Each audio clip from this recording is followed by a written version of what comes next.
All right, welcome everyone to our class this evening. This is our sixth and final week on our class that we've been on for these past few weeks of different types of theological methods, methodologies, ways to read the Bible, any one of those ways you want to describe it. This is our sixth and final week. So what we're going to be looking at this evening is we're going to spend the first half of the class looking at an idea coined by our good friend Martin Luther about the theology of the cross and some of the ways that we can understand this and talk a little about what that means. And then we're going to shift gears very slightly and we're going to connect Luther's idea of theology of the cross to liberating and liberation theologies around the world. And that will be our session for this evening. So our session on this evening is going to start with the term Theologia Crucis. This is a phrase that was coined by Martin Luther in 1518. This was first used by Martin Luther in what was called the Heidelberg Disputation, where Luther was writing to contrast the idea in the Catholic Church of the theology of glory. So the theology of glory was pretty much what it came down to, is that as believers, we are constantly getting better in our standing with God. And the more faith that we have, the more our lives will be blessed. And these blessings take the form of material possessions or financial wealth, good health, or protection from harm. If any of those things sound familiar, it's because that is familiar, because in our modern time, there is this belief in some parts of the church that is called the prosperity gospel. This is something that you see in a lot of your churches, that if you step inside them and look around, it looks more like you're in a sports stadium than a church. And you can seat 10,000 people and there's a gift shop as soon as you walk in the door. Prosperity gospel is kind of the modern day equivalent of what was in the 1500s theology of glory. The idea that it is God's will that Christians are financially blessed, are physically healthy, and that faith and giving money to the church increases one's own material wealth and physical blessings. So if you are someone who prospers, it's because that you are very faithful and have great faith. Whereas if you're someone who isn't rich or isn't healthy or isn't prosperous in a normal sense of understanding that word, well, then what it really comes down to is that you just don't have enough faith. So Martin Luther came up with this term, Theologia Crucis, translated to theology of the cross, in 1518 to to rebut, to go against this idea of the theology of glory by creating what he called this Theologia Crucis, this idea that theology, anything we can know about theology at all, comes from the cross. The cross of Christ is the only source of knowledge that we can have about who God is, about how God saves us, or about what God does in the world. I just want to, just quick pause right there before we continue. Any questions or comments so far on theology of the cross versus theology of glory? Is the theology of glory not correct? According to Luther and as Lutherans, we would have to say that the theology of glory is not correct, and we will get in a little more into this later in the session. But one of the problems with theology of glory, especially for Luther, is that people, by having faith in God and by doing good works, can be more blessed by God. And to Luther, that's an issue because humans cannot earn righteousness or salvation. So the idea that by being more faithful or by doing good works, God blesses us more just doesn't really vibe well with Luther, because Luther is all about grace and all about the fact that humans cannot do anything to save or bless themselves. It all has to come from God first. Thank you. So I went through some of Martin Luther's writings from the Heidelberg Disputation, and I've got a few of his quotes here about some of the things that he says, specifically about how theology of the cross is different than the theology of glory, or how the theology of glory is incorrect. And I hope that maybe some of these can help bring a little more clarity to what Luther's exact position on these two thoughts are. So Luther writes, "The law of God is the most salutary doctrine of life. It cannot advance man on their way to righteousness, but rather hinder them. Much less can human works, which are done over and over again with the aid of natural precepts, lead to that end." So Luther's basically saying here is that God's law is absolute, and God's law cannot make humans righteous, cannot help humans become righteous, but actually it hinders them because the law is a standard that humans cannot uphold.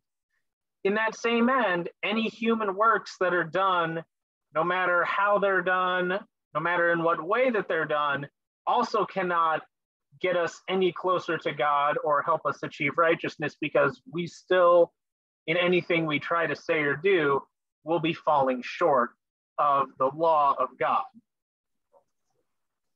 Luther also writes, "A person who believes they can obtain grace by doing what is in themselves adds sin to sin, so that they become doubly guilty."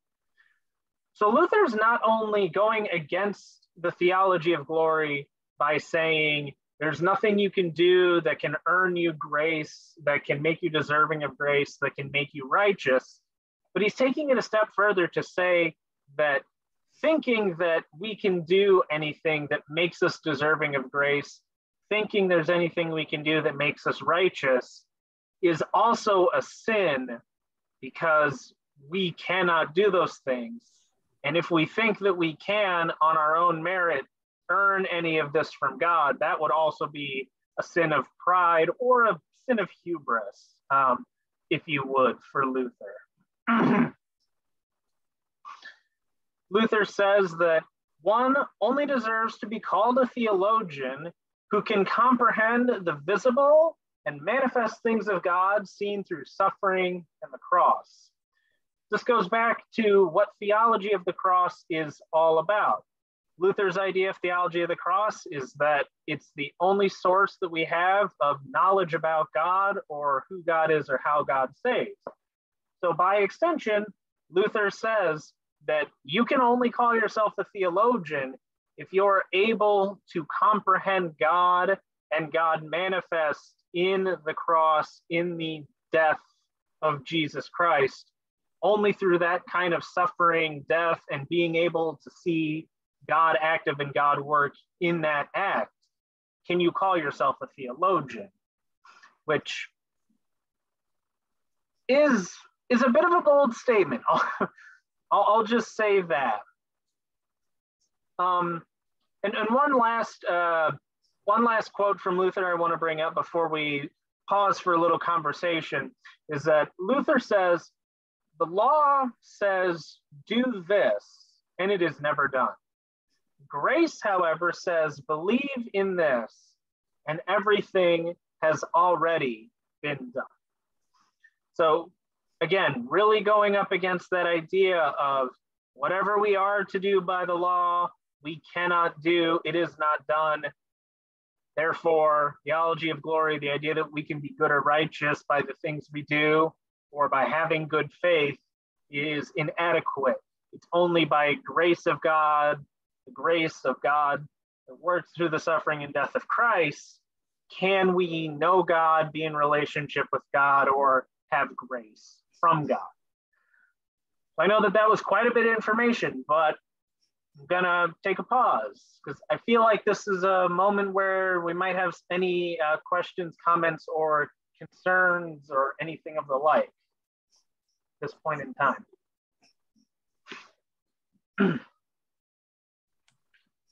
That theology of glory has been used quite a bit over the years, sometimes by TV evangelists. I think they've been known to use that.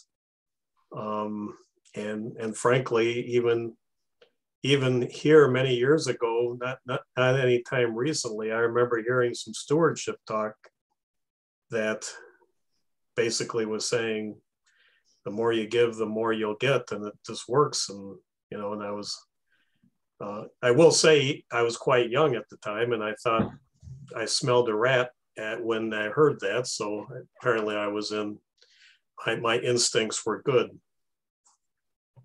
Now, that's actually an interesting point, because the idea of the more you give, the more you get in relation to theology is actually very interesting, because there is, in a sense, a way in which that is true. The idea of when you give of yourself in service to others, you get more fulfillment out of that kind of lifestyle. It is fulfilling to serve others in the way that Christ has called us to serve. But in this idea of theology of glory or modern day prosperity gospel, it is, yes, very much you give more money to the church and even more money comes back to you. It's much more specific than just this idea of giving of yourself for the sake of others. It is very much you give money, you get money. That's the way it works. So yeah, one of the main criticisms, especially of modern day prosperity gospel, is that it can be at times very exploitative of people who are not in the best financial standing, that continually give and give of their wealth, and then when it doesn't come back, it's just, well, you're not believing hard enough. That's why your wealth isn't returning to you 3, 4, 10-fold or whatever. But yeah, no. So that is, there is some truth to that idea of what you give, you get, but this theology of glory is very much focused on just strict monetary transactional nature of that. Right. I was talking strictly monetary. Right. Yeah. Off the rails. Yeah. Yeah. I knew you were. I just wanted to make that quick point.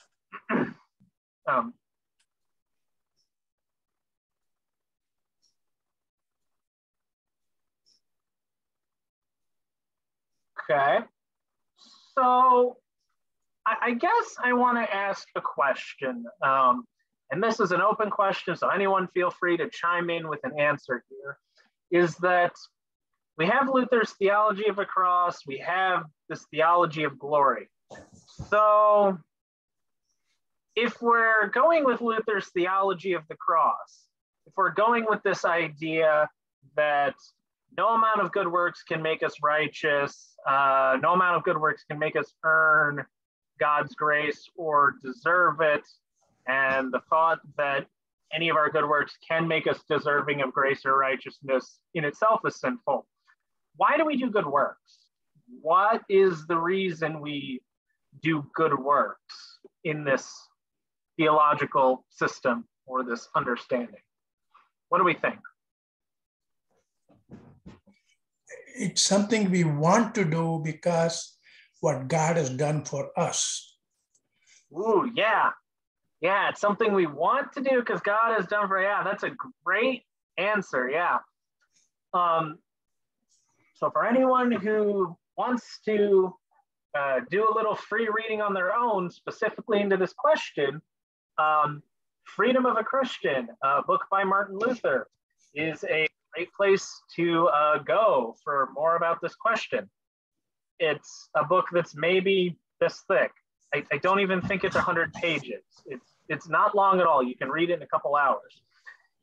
And what Luther talks about in Freedom of a Christian is that Christians are both free to do all things, but are also servants of all people at the same time. The idea that we don't do good works to bless ourselves. We don't do good works to get credit, so to speak, with God or to make ourselves look good before God, but we do good works to bless others that are made in God's image. We do good works as a response to God's grace, because if we're able to understand the cross, if we're able to comprehend what God has done for us through the life, death, and resurrection of Jesus Christ, the only way that we can respond to that is a life of thanksgiving, a life of good works that we do gladly as a response to God's grace to bless one another. So it's not saying that good works are useless or bad, but it's a different way of thinking about it. Luther would probably even say that just theology of the cross is the right way of understanding the reasoning behind good works, while theology of glory is the wrong way. It's the idea of looking at good works as I'm doing this for me instead of doing it for others, doing it for people also made in God's image to bless and serve them. In relation to that, when it comes to theology of glory, what theology of glory preaches? It preaches humans cannot earn righteousness. Humans cannot increase or decrease the righteousness of the cross. And all righteousness given to humanity comes from the outside. I think the first and the third of those are pretty straightforward, that humans can't earn righteousness and that any righteousness humans have comes from the outside, comes from God. But that second one is interesting. The idea that humans cannot increase or decrease the righteousness of the cross. Because if we think about the theology of glory, the idea that we by our faith or by our good works can earn God's righteousness, Luther believed that all of the righteousness of God, all of the grace of God is manifest in the cross. If we by our good works can earn righteousness, that would mean that we, in a sense, are kind of making ourselves even more righteous than the cross makes us, if that makes sense. Or similarly, if we by our bad works, we by doing evil can take away our righteousness, we by not having enough faith, not being able to earn the grace of God, would subtract from the righteousness and grace of the cross, and that we did something affecting our ability to receive it. It's a little abstract, but it is this idea that the cross is so pure and so perfect in righteousness, in grace of God, that nothing humans do can change it in any way. And that really, again, just goes against the idea of theology of glory, that we by our own works or belief or anything else can be blessed because of that, or cannot be blessed from a lack of that. I'm going to pause again for questions, comments, concerns, or anything else before we move away from Luther, but still stay within the realm of the theology of the cross.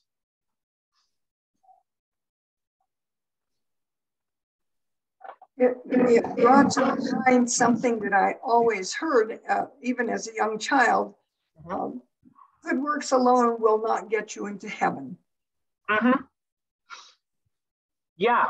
And that again is also interesting, because yes, it is true that if the only thing that determined if you got into heaven was your good works, we would not. Good works cannot get you into heaven. On the other hand, because theology of glory, theology of the cross, theology of the cross is all about grace and righteousness of God poured out on the cross of Christ. No amount of good works can make us earn it. No amount of bad works can take it away. we get into heaven regardless of our good works. So either way, good works do not affect or change at all, like you said, do not get us into heaven, whether in a positive or negative way. What Luther's doing is just a different way of understanding the reasoning behind why we do good works is to bless one another as opposed to blessing ourselves.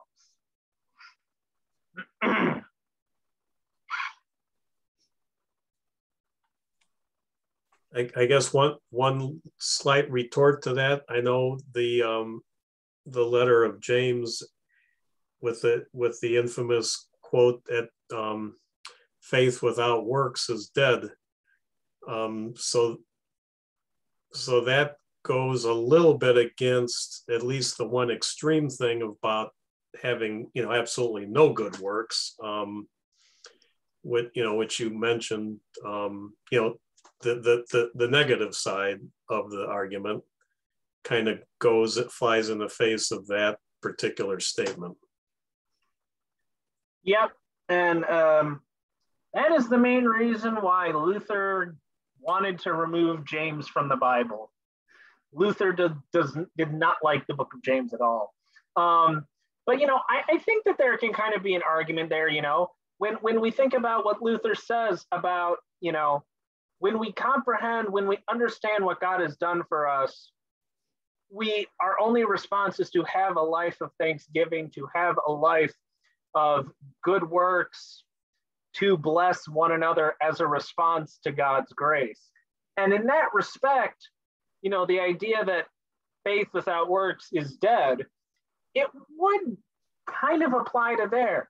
The idea that, we have faith, but if we don't do good works to bless our neighbor as a response to God's grace, yes, we have faith, but it's not really a faith that is lived out. It's not really a faith that's fully realized or understood. So even though Luther didn't like the book of James and kind of wanted to get rid of it, I think that it actually kind of fits in rather well with his idea of the theology of cross. If you just kind of finagle it the right way, I think it actually fits in rather well with what he's trying to say. But yeah, no, for that reason and others, Luther did not like the book of James at all. Because along the lines, I don't want to drag this into a tangent. What do you do with Matthew 24, where Jesus says, I'm going to separate the sheep from the goat, and I was hungry, you didn't give me food.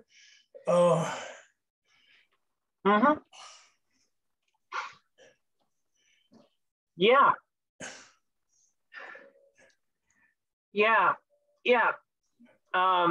The idea that Jesus talking about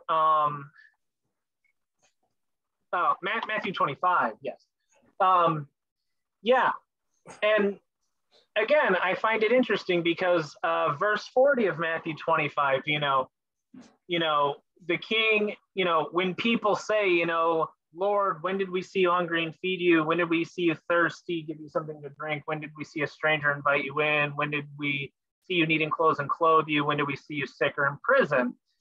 And the king answers them, whatever you did for the least of the brothers and sisters of mine, you did for me. And I think it really goes back to the idea of what Luther says, is that the reason that we do good works is a response to what God has done for us. We do our good works to bless others who are created in God's image. So I think it actually goes really well with the theology of the cross and what Luther is getting at, is that while we do in a roundabout way bless God with our works because we are blessing people made in God's image, like it says in Matthew, we are doing things for God. In reality, the reason that we're really doing these things are to bless people made in the image of God. We're not blessing these people. We're not blessing people with our good works in the hopes that God feels blessed by what we do and gives us more credit or deems us as more righteous or deserving of grace. We do them for the sake of blessing one another in love as a response to the love God has poured out on us. So again, I think it actually goes together with what Luther is saying in his Theology of the Cross pretty well. It's just a different way of thinking about it. It almost turns it on its head a little bit, but I think it's still there, yeah, for sure. Thank you. Mm-hmm.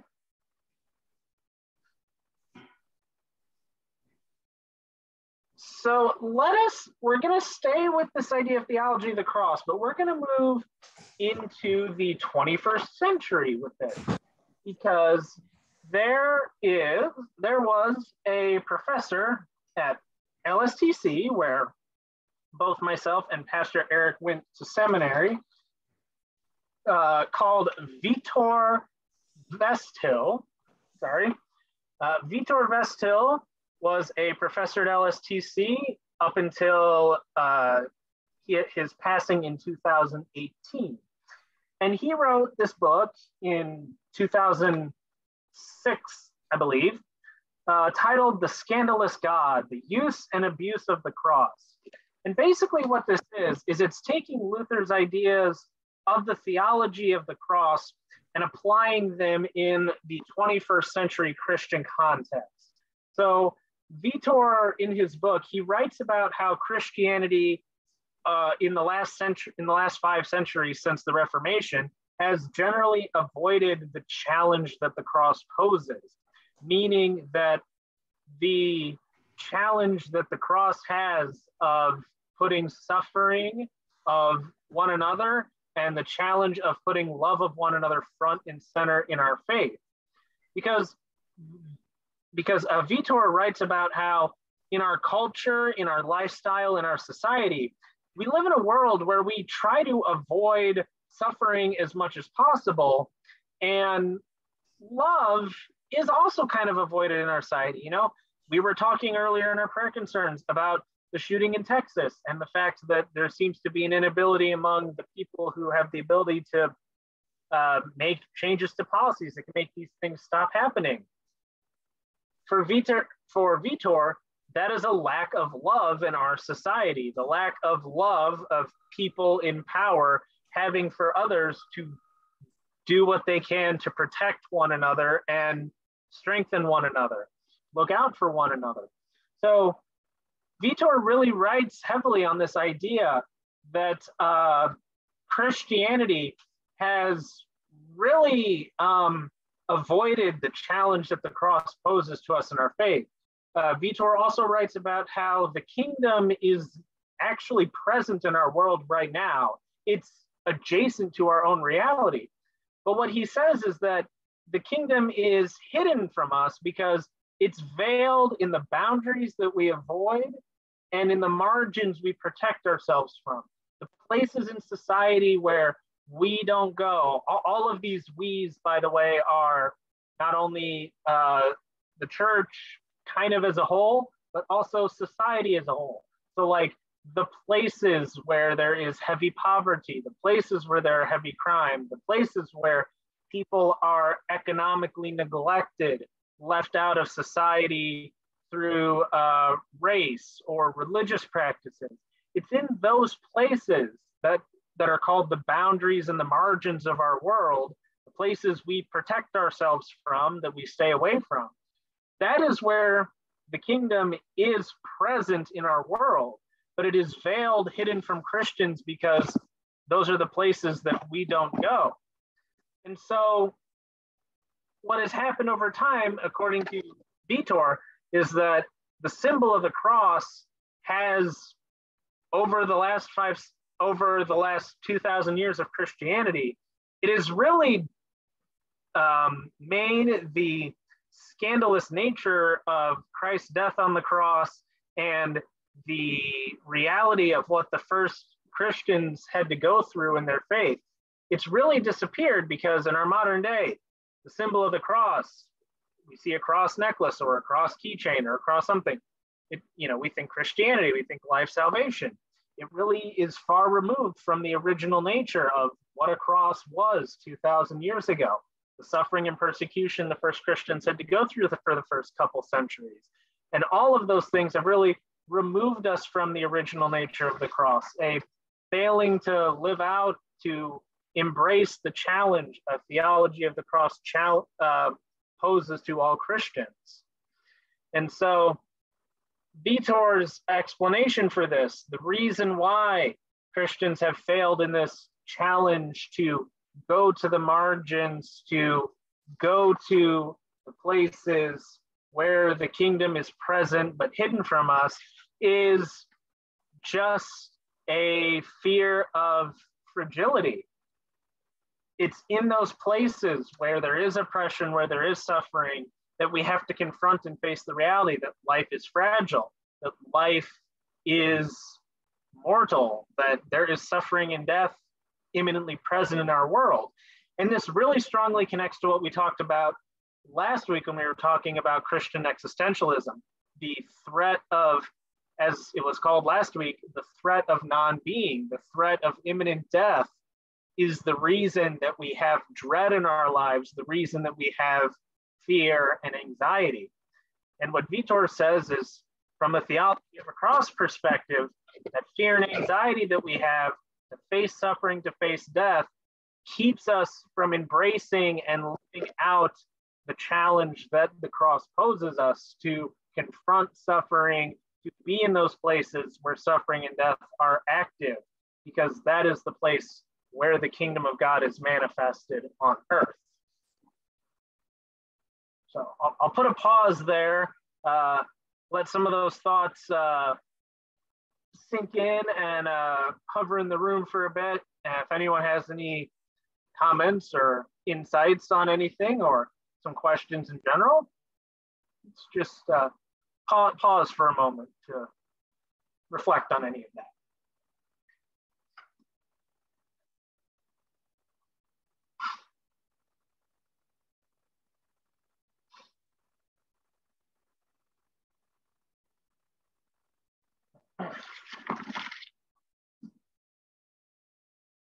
Okay. And I want to point this out now before we go any farther. Every book that I make a reference to in our session this evening, I have in my office at church. So if I ever at a point this evening reference a book or content in it that anyone thinks is interesting and would like to read that book on their own time, you can always come see me, because I have all of these readily available and would not hesitate to loan any of them out for some free reading. So at the beginning of class, I said that the phrase Theologia Crucis is translated to theology of the cross, but that's not 100% entirely true, because there is a second way that that has been translated by scholars and theologians as theology from the cross.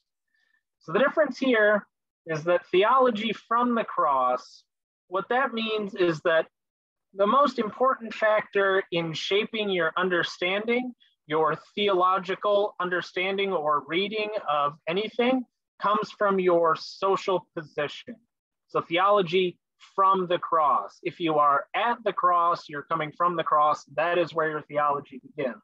So just to give a brief example of kind of how this works, there is something that has happened similar to this idea of social position being the main factor in shaping your understanding in the realm of the way that history has been done. So generally, the way that history is normally understood is, if there's a historical event that's important, you start at the top and work your way down. Who were the people that were ruling the kingdom or running the nation when this event happened? How did it affect them? The people below them, how did it affect them? And you keep going further and further down. But generally, history is done from the top down. There is this recent trend in history, it's called history from below, where what it is that historical events are told from the perspectives of common everyday people, especially people that are disenfranchised or poor or oppressed. And the effects of these historical events are seen from their perspectives rather than the perspectives of those in power. If you ever want to do any free reading of this on your own time, there is a British journal called History Workshop Journal They publish a lot of things about history from below. Some of them are better than others. Some of them are a little out there. But if anyone wants to look any more into this idea of history from below, that's a good place to look. So anyway, back to theology. That is kind of how this idea of theology from the cross works. You start with the people that are at the bottom and how their theology is affected by their social position. And of course, this is the trend in theology. This is the place that liberation theology came from. Quick pause for any questions or comments before we move into liberation theology for the rest of our time this evening.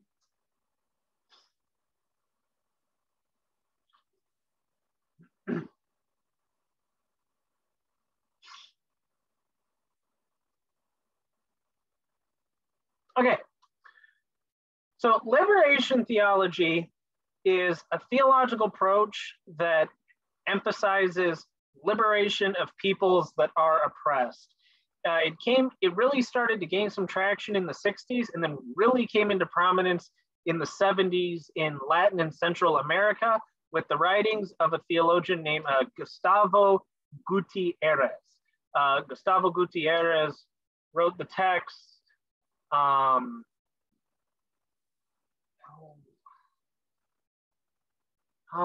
on. Gustavo Gutierrez wrote Theology of Liberation in 1971, I believe, maybe 1972. He wrote a book called The Theology of Liberation, and this is where liberation theology really took off and started to spread, not only throughout Latin and Central America, but also into other parts of the world. Liberation theology is where we get the origin of the phrase preferential option for the poor. Now, what in the heck does this mean? Preferential option for the poor refers to a trend that can be found in the Bible where God seems to care about the well-being of the people that are poor and powerless more so than God cares about the well-being of those who are rich and powerful. So, preferential option for the poor. This idea actually spread so far that it was adopted into Catholic canon law after the Second Vatican Council in '68. And even there are representatives within Latin American liberation theology that have used the term to assert that the church around the globe needs to be more active and engaged in environmental policies due to the fact that there is a disproportionate way in which environmental degradation affects poor and developing countries relative to the countries that are most responsible for said degradation. This idea of preferential option for the poor has been taken even to that level in environmentalism, where liberation theologians have called for the church in the world to advocate on behalf of those suffering the effects of climate change and climate destruction, because they are not the ones, the people that are suffering from those effects are by and large not the same people that have caused the effects to happen. So I'm gonna do a quick pause right there before we delve into our Bibles and look at just a few Bible passages that really kind of highlight this idea of preferential option for the poor in our Bibles, so we can kind of maybe see where this came from a bit.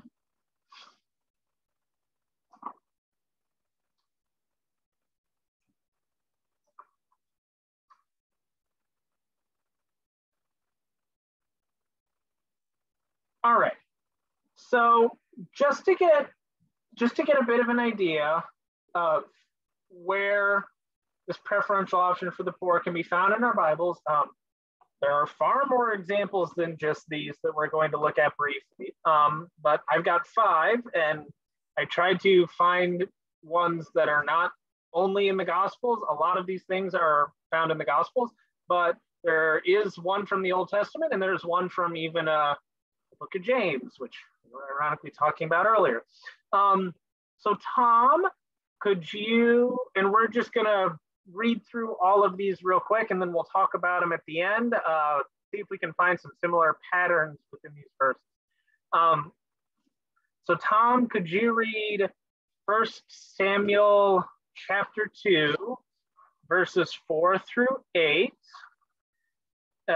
Renee, could you read for us Matthew chapter 25, verses 34 through 40, which ironically is another passage that was briefly mentioned earlier in our time this evening.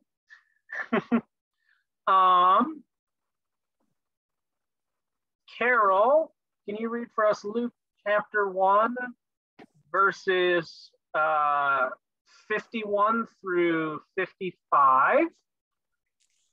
Jennifer, could you read for us Luke chapter 16, verses 19 through 25? And then Nick, could you read for us James chapter 1, verses 5 through 6? Does everyone have their, does everyone know the verses they're reading? Does anyone need their passage again, what they're looking up?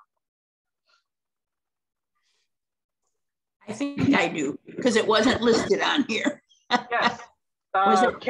Carol, Luke 1, verses 51 through 55. Great, thank you. Yes, yours was the one that I took off the final sheet. But since there's 5 of us, I'm adding it back on now. Okay. And then just everyone, when you've got your passage, just a quick sign or something or other that you're ready to go, and we'll read these all real quick. Okay, I'll start it off. The bows of the mighty are broken, but the feeble gird on strength. Those who were full have hired themselves out for bread, but those who are hungry are fat with spoil. The barren has borne 7, but she who has many children is forlorn. The Lord kills and brings to life. He brings down to Sheol and raises up. The Lord makes poor and makes rich. He brings low, he also exalts. He raises up the poor from the dust. He lifts the needy from the ash heap to make them sit with princes and inherit a seat of honor. For the pillars of the earth are the Lord's, and on them he has set the world.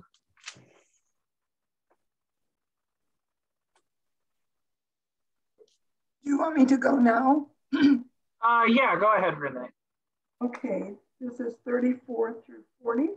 Yes. Then the king will say to those at his right hand, "Come, you that are blessed by my Father, inherit the kingdom prepared for you from the foundation of the world. I was hungry and you gave me food. I was thirsty and you gave me something to drink. I was a stranger and you welcomed me. I was naked and you gave me clothing. I was sick and you took care of me. I was in prison and you visited me." Then the righteous will answer him, "Lord, when was it that we saw you hungry and gave you food, or thirsty and gave you something? And when was it that we saw you hungry and welcomed you, or naked?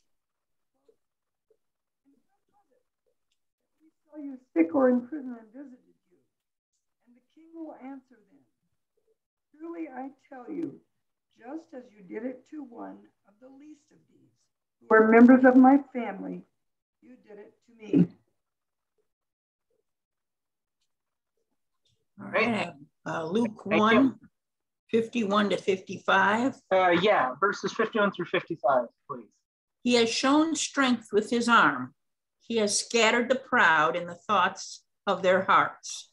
He has brought down the powerful from their thrones and lifted up the lowly. He was filled the hungry with good things and sent the rich away empty. He has helped his servant Israel in remembrance of his mercy, according to the promise he made to our ancestors, to Abraham and to his descendants forever. Right. Jennifer, if you're ready with Luke 16. There was a rich man who was dressed in purple and fine linen, and who feasted sumptuously every day. And at his gate lay a poor man named Lazarus, covered with sores, who longed to satisfy his hunger with what fell from the rich man's table. Even the dogs would come and lick his sores. The poor man died and was carried away by the angels to be with Abraham. The rich man also died and was buried. In Hades, where he was being tormented, he looked up and saw Abraham far away with Lazarus by his side. He called out, "Father Abraham, have mercy on me and send Lazarus to dip the tip of his finger in water and cool my tongue, for I am in agony in these flames." But Abraham said, "Child, remember that during your lifetime you received your good things, and Lazarus in like manner evil things.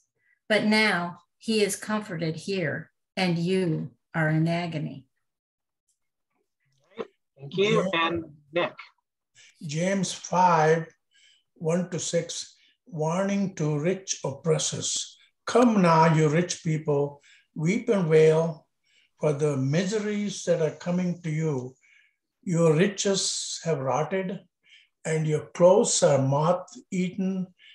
Your gold and silver have rusted, and the rust will be evidence against you, and it will eat your flesh like fire. You have laid up treasure for the last days. Listen, the wages of laborers who mowed your fields, which kept you back by fraud, cry out, and cries of the harvesters have reached the ears of the Lord of hosts. You have lived on the earth in luxury and in pleasure. You have fattened your hearts in a day of slaughter. You have condemned and murdered the righteous one who does not resist you. All right. Thank you, Nick. Thank you, everyone who read. Yeah. So can we kind of see how there is, let's just say, a bit of a precedent in our Bible for this idea that God gives preferential treatment to those who are poor and oppressed. So I hope we are all able to see at least that pattern in those verses. And again, there are a lot more passages in our Bible that have to do with this idea, but these are just 5 that came to mind when I was putting this together.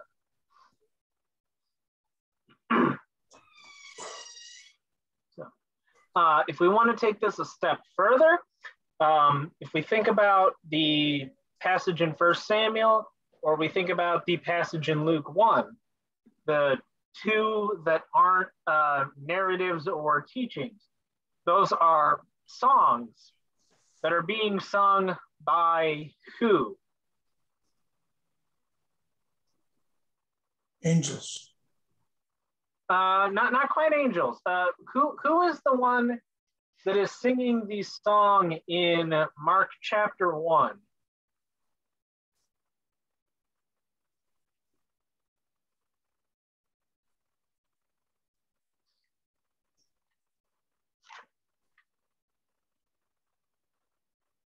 Mark chapter 1? Yeah, Mark chapter 1, verse 46. Who does it say is the one that is singing this song, that is saying all these things?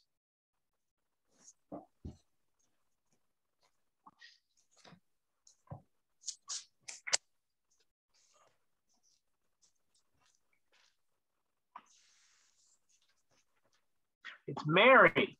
It's Mary, the mother of Jesus, a woman, an unmarried woman, living in a world that is very much run by men who determine the way that things are done and everything about the world. A woman who, could we say, Maybe her position in society is someone who is oppressed, maybe because she is not a man. In the reading from 1 Samuel chapter 2, that other example, that is a prayer by Hannah, the mother of Samuel. And again, could we say that that is somebody, the voice of someone in the Bible who is oppressed, being lifted up? So not only in our Bible do we have these teachings of Jesus or these writings by James and others talking about how God is either lifting up the lowly or punishing those who are rich, but we also have a rich history in our Bible of people who are within the society that they are in, are people that are oppressed or are marginalized or are downtrodden. They're not the dominant forces or powers in their world. And it is their words, their prayers that have been lifted up to God, that have been remembered throughout time, that have made it into our Bible. And it's their prayers of talking about how God casts out the mighty, brings up those who are humble, raises those that are poor and hungry to new life, sends away the rich. So there is a really rich tradition that spans a lot of the Bible that has to do with this idea that God gives a preferential option to the poor. And it is this theme that is at the heart and soul of liberation theology, that God is a God of liberation. The good news of the gospel is liberation for all of those who find themselves oppressed. It is filling to those who find themselves hungry. It is life to all of those who are suffering and dying. It is blessings to those who are poor. It is a casting away of those who are powerful and rich and oppress others. It is a denial of their way of life and an uplifting of those who have been trampled and downtrodden. That is the good news of the gospel. God as a liberator, Jesus' death on the cross is an act of liberation for all oppressed people. This is the heart of what liberation theology is at its core. In liberation, oh, go ahead. I think I saw someone on mute. I'm sorry, that should be a moment for a pause. I think you had meant Luke chapter 1 and not Mark, right? With the Magnificat. Was I saying Mark? Oh my God. You were saying Mark. Okay, sorry. Wow. That's okay. I just wanted to clarify because I was looking. Yeah. And there was sorry. nothing. Luke 41. Luke chapter 1, verse 46. Yeah. Yes. But yeah, so this idea of God on the side of oppressed, the death of Christ being an act of liberation for all those who are downtrodden and oppressed, this is what liberation theology is about. And, you know, if we think about some of the other teachings in the Bible, one of the things that was brought up in the morning session is when Jesus talks about how it is easier for a camel to go through the eye of a needle than a rich person to enter heaven. The situation in the world, in the society where that text was written, and the society where liberation theology in Latin America in the 60s and 70s originated, are very similar. If we look at the society in which the Gospel of Matthew and that teaching comes from, we have a people that have spent years being occupied, invaded, conquered, occupied again by foreign rulers. They grow their crops, and when their crops are grown, they all get sent to a foreign power that enriches a foreign power, and they have barely enough to feed themselves and to stay alive. They are very much oppressed. So this idea that the rich cannot enter heaven, that the rich have no salvation, it is very poignant to them because in that time period, unlike modern days, wealth and supplies, materials are finite resources. You can't just generate more wealth by printing more money. If you give away everything you've grown to a foreign power, there's none left for you. This idea that those who take away from others, those who oppress others economically or do those kind of things to become rich, not being able to enter heaven, that's the kind of reality we're looking at.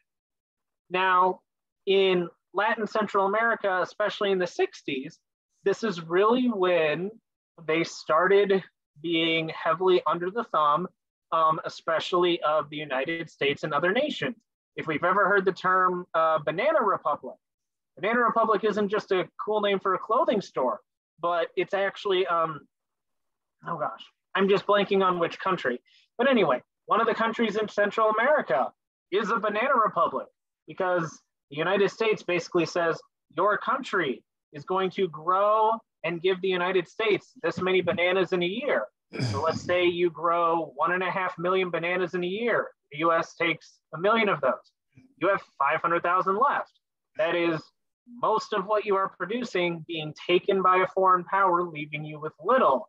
So this idea that they are taking from you something that is a finite resource, taking away your livelihood, it is very relevant and very similar to the situation that the gospel writer of Matthew and the Israelites found themselves in the first century when it was written. So there is a strong connection between the Gospels and liberation theology when it first began to gain prominence in 1960s and 70s in Latin America and around the world.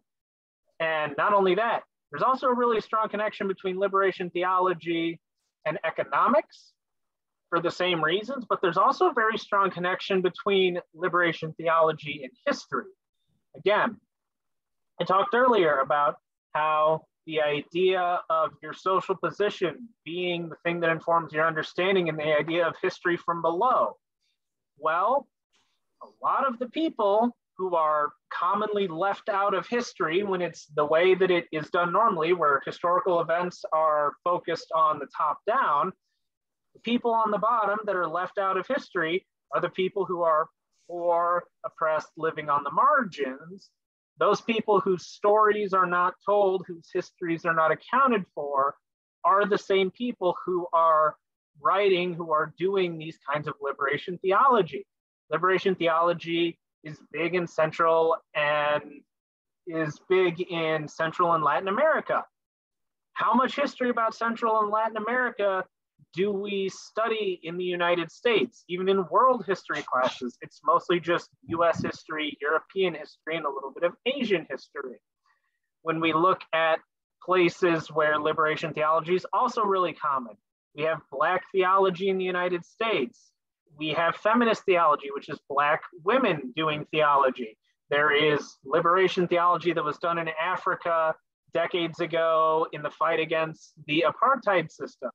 How much of that history of people in Africa, of Black people living in America, is history that is recorded and commonly taught in dominant society?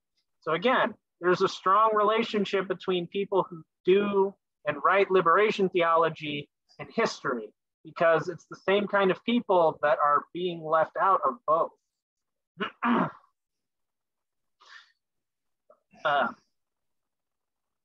I'll just actually throw my last couple thoughts on my sheet out there real quick, and then I'll just do one final pause instead of doing a pause.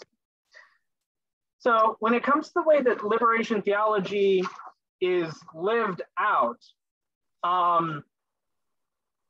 the most basic premise of liberation theology is that your words, prayers, and actions, you must show solidarity with and compassion for the poor and the oppressed.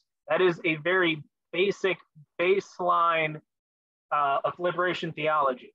Liberation theology also calls for naming and condemning all institutionalized sin, systemic sin, whether it be the global church, oppression of indigenous people, injustices against minorities, economic repression, systemic racism, anything of that. Liberation theology calls and demands that all of those sins are named and condemned. The ultimate understanding of the gospel is God's message of liberation in an unredeemed and tortured world. It's the good news that God is at work in the suffering of God's people. So liberation theology isn't just God liberates those who are oppressed. God liberates the whole world, because the whole world is unredeemed, the whole world is untortured, the whole world needs the liberation of God, but there's still the preferential treatment for those who are oppressed right now. Those who are suffering now are the first to receive this liberation. And so the gospel then is deeply empowering in liberation theology. For those who are oppressed, the gospel is more than just hope. It is the source of power, the source of will that gives people the ability to resist forces that are designed to destroy lives and transform them from nobodies in society to somebodies in Christ. So liberation theology, the gospel, isn't just good news for the poor. It is the life-sustaining hope of those who are oppressed to go out and continue to have courage and resist a world that wishes to crush their very lives. Okay, I'll put a big pause there. Again, a lot of information to go through. Any comments or insights or clarifying questions for any and all of that? Okay, maybe not all, but any of the things that I said in the last few minutes. I would say, you know, I get what you said and agree with probably the vast majority of what you said. However, you know, some of what you were saying kind of leads into what you might say is the progressive agenda today. And the only thing that kind of leads me to pause is that some of the extremities in that group, I kind of liken to Marxists, and Marxism in and of itself is very, very anti-God and very anti-religion, certainly very anti-Christian. So, yeah, you know, I'm just saying, I get it all, but there's some interesting dynamics going on there too, which makes it kind of complex in terms of, you know, how what we believe and how we react to some of these movements, for lack of a better word. Yeah, no, and again, liberation theology is very much on a spectrum. There are theologians within liberation theology who they will write solely about how the gospel is about liberation, and for people who are oppressed, it is the good news that someday they will be set free from bondage, whatever form that bondage may be and whatever form that freedom may take. There are liberation theologians that will talk about how the word of God and the gospel is like flowing water to those who are thirsty. It just gives them strength to continue to sustain themselves day by day amidst the struggles of the world. And then there are people within liberation theology who, yes, it is basically a Christian form of Marxism, in the sense that there is oppression in the world. The only way to get rid of it is to completely overhaul the entire system. And in that, it kind of does read like a Christian form of Marxism, or like a biblically based form of socialism, which again, take what you will on that. But yeah, it is very much a spectrum, but not all liberation theologians are calling for the tearing down of all government systems or redistribution of all the wealth in the world. There are many that just talk about how the gospel is life-giving and life-sustaining. So it all depends on who you are reading. But yes, it is, liberation theology by nature is very progressive, and just like modern progressive movements, there are the people who are more extreme than others. But we must remember that also Jesus was a rather progressive figure himself. Not to the extent of some people, but by nature challenged authorities and uplifted those who were sick and hungry and dying. Well, I agree with that, but I also agree there are some progressives who are real Marxists, and they and are true believers in say Karl Marx as opposed to Jesus Christ, and that should be of concern to everybody. Yep. That is definitely a thing. Again, I think it really depends on what kind of oppression liberation theologians are writing about. Your liberation theologians that are living in like Latin or Central America, where the oppression they're facing is very much economic, being forced on them by other countries, economic depression, those kind of things. Those people will probably be more heavily leaning into economics and maybe saying things that sound or resemble Karl Marx. Now, someone like James Cone, who's an African-American talking about racism in America, he's not really going to be concerned about those kinds of things because that's not really his priority. So it really depends on who you're reading and what they're coming and where they're coming from.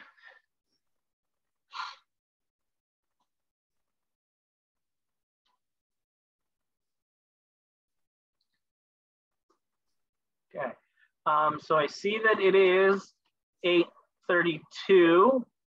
And again, I'm just going to throw out very quickly a couple authors and books for anyone that might be interested in any further reading. For Latin America, Central American liberation theology, there was, like I said, Gustavo Gutierrez, The Theology of Liberation. We Be Jammin' by Alicio Alvarez, who was also briefly an LSTC professor, is another one I have in my office. For the Black perspective of liberation theology, if you're interested in that at all, anything written by James Cone, that's pretty much a good place to start. Not Crossing the Lynching Tree is not a good place to start. That one is a much harder read to get through, but something like Black Theology and Black Power or Black Liberation Theology. Also, for Womanist Theology, a book by Yvonne Gabarra. That is one that talks about how liberation theology, the good news of the gospel. I mean, her book is called Longing for Running Water. It's literally about how it is water that sustains life, giving people strength to continue living in the world. So those are just a few books that I have in my library for anyone who's interested in doing some reading on liberation theology on their own. And again, there is liberation theology around the world. There is Palestinian liberation theology from the perspective of Palestinians writing against the Israeli militant occupation. In India, there is Dalit theology. In South Korea, there is Minjung theology. There's liberation theology by people that were writing in apartheid Africa. All of those are liberation theologies written by Christians in very much non-Christian parts of the world, and just the oppression they face being Christians. And for what it's worth, and I'll also say this before we sign off, is that even in most liberation theologies written by people who are minorities, written by people who are facing different kinds of oppression that maybe many of us would face living here in America, being Christians, is that it does kind of help, at least from what I found, help with vocabulary. And what I mean from that is, like, when we were doing our prayer concerns, we were talking about the gun violence. The threat that we have in our country of gun violence, the fear of being victims of that, the fear of that victimizing those we love or those that are near to us. That can be kind of classified as a form of oppression, something that people in power can change, but don't. And reading liberation theology written by people from other perspectives and what they have to say about it can really kind of help us articulate the ways in each of our lives that we may be facing even small oppressions of any kind, to help us really articulate the way that our faith helps us face those challenges and those threats in our lives and fears that we face in our world. So I just want to throw that out there, that even though some of the things in liberation theology might not be relevant for all of us, I think that it's still worth reading for the sake of helping potentially articulate the way that our faith gives us the strength to continue living on in times of hardship and trials. So that's my full stop, final full stop for the evening. Any last final thoughts or comments or questions from anyone before we sign off for the night?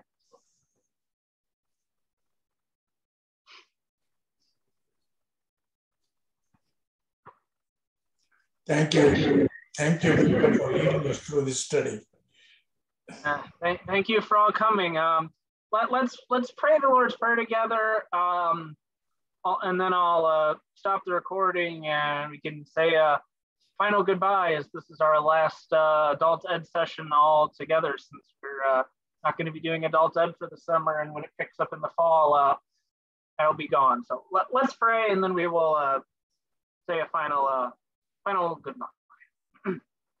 Our Father, who art in heaven, hallowed be thy name. Thy kingdom come, thy will be done, on earth as it is in heaven.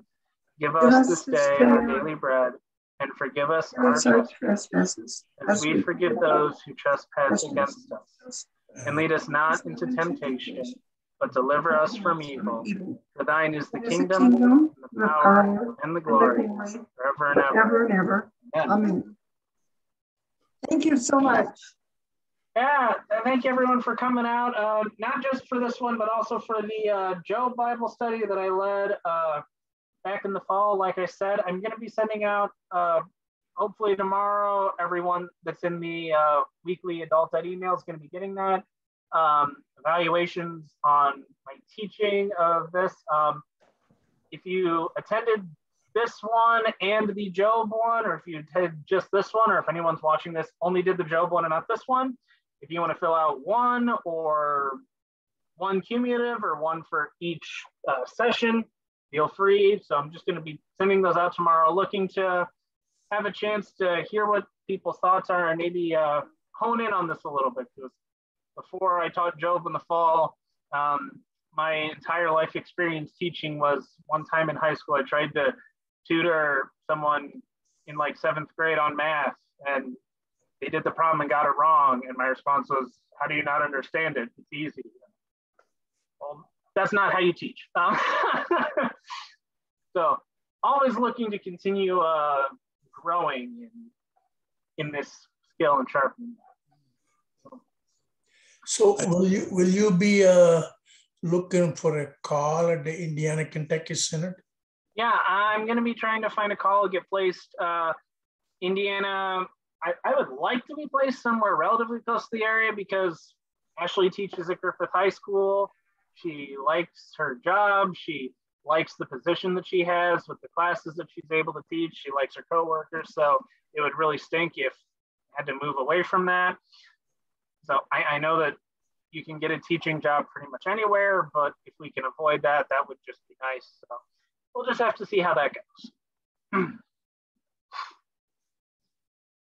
So, yeah, no, I'd like to thank everyone not who just came out tonight, but also came out for the Job Bible study back in the fall, and just also really in general for making me feel like I'm part of this group and welcoming me into this Bible study and receiving me. It was really great to get to know everyone a little bit better in the weeks that we've all been able to be together and studying our Bibles and growing in faith together in this way. So I thank all of you for being a part of it.